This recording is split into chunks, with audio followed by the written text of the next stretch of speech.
Hablamos del nitrocilmo unión, que es el tejido que compone toda la vida que hay en la Tierra, la que vemos y la que no vemos. El Instituto de Discapacidad, Inclusión y Cuidados de la Universidad Abierta de Recoleta ha decidido realizar un ciclo de entrevistas para destacar a líderes y lideresas, para concientizar, educar e informar en relación a la inclusión, discapacidad y cuidados con base fundamental en los derechos humanos.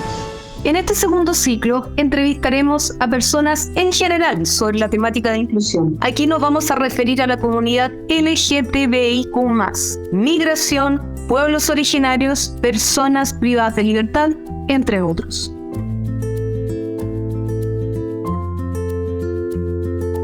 Mari Compuche, mis 10 con tus 10 a toda la gente. Estoy muy contenta de estar acá en este espacio hermoso de gestación para la pluralidad y para el abrazarnos entre todas, todos y todes. Muchas gracias por la invitación.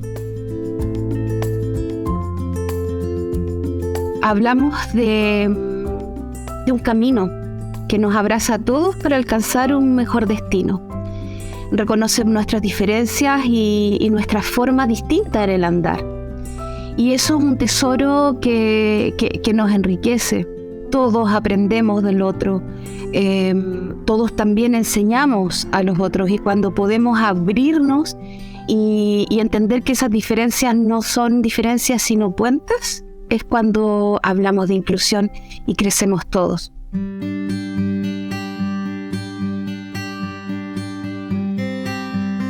Bueno, asambleas, acciones, muchas asambleas, parlamentar hasta la saciedad. Es reconocer la verdad histórica de segregación a muchísimos grupos, no solamente las primeras naciones, y llegar a un acuerdo nacional. Creo que es tremendamente importante de que junto con la educación el mundo privado elimine cualquier práctica excluyente o minimizadora. No se hace inclusión cuando se contrata a personas con síndrome de Down pagándoles con bono. Eso no es inclusión. El Estado de alguna manera debe sentarse a escuchar, debe educar, hacerse cargo de una reparación histórica para todos las y les segregados.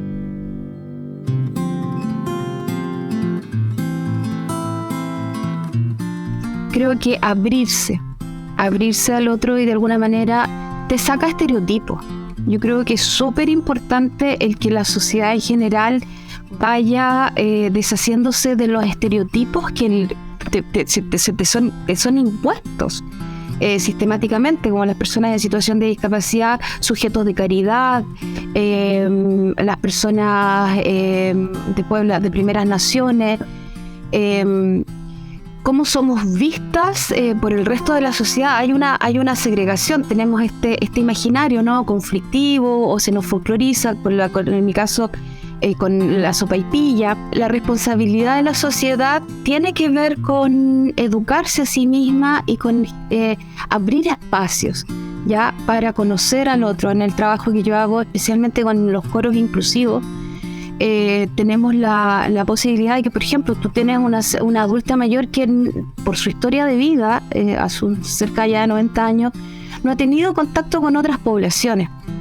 Entonces, el que se dé en un espacio como para poder cantar con una persona que viene, por ejemplo, de Haití, que es afrodescendiente, le abre una tremenda puerta, y eso ella le permite también educar a la familia.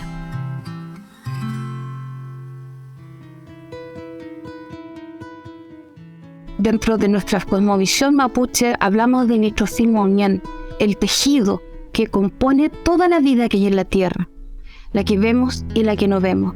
Y ese tejido es fundamental para sostener el equilibrio. Si nosotros de alguna manera pudiéramos entender que todas y todos somos parte de esta red con nuestras particularidades y que enriquecemos esta red que lo sostiene todo, yo creo que haríamos un tremendo cambio paradigmático.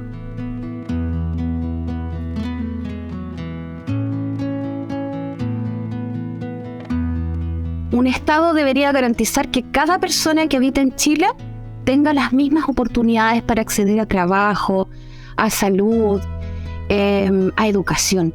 Su prioridad debe estar puesta en promover y valorar la diversidad en todos sus ámbitos, tanto para personas con discapacidad, primeras naciones, migración, LGTB y más. Debería reconocer desde el punto de vista de las primeras naciones la autonomía en nuestras formas de entender y de manejarnos con el mundo. Yo creo que si el Estado, junto con aprender de nosotros y de nuestra forma de entender el mundo, nos pudiera dar la posibilidad de autogobernarnos, se cambiaría enormemente el cómo vivimos. La tierra es un ser vivo, una madre dadora de vida. Por tanto, el ecocidio sería punible, por ejemplo. Creo que ya basta de minorizarnos y de decir ustedes tienen la razón, pero nosotros les decimos cómo hacerlo.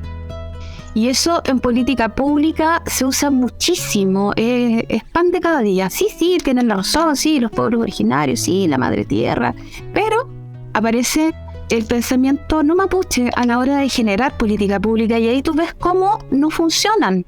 Ya generan viviendas que son pensadas para la ciudad cuando, por ejemplo, en la ruralidad, la cocina es el espacio más importante de la casa. ¿Te fijas? Entonces, no se ajustan las políticas públicas. Tenemos la ideología esta de que la tierra es para quien la trabaja. Pero nosotros nos explotamos a la madre dadora de vida. Entonces, cuando el no mapuche dice ¿para qué quieren fondos si no los trabajan? Nosotros tomamos esa madre explotada, dejamos de que se renueve, que aparezca la mora, porque después de la mora viene el maqui, y después del maqui viene el nativo, y después del nativo vuelve el agua. Nosotros somos un pueblo milenario, entendemos los ciclos largos. Entonces, finalmente, cuando nosotros pedimos autonomía, pedimos la posibilidad de hacer nuestras cosas de manera en cómo vivimos el mundo y cómo nos relacionamos con la tierra y con los otros.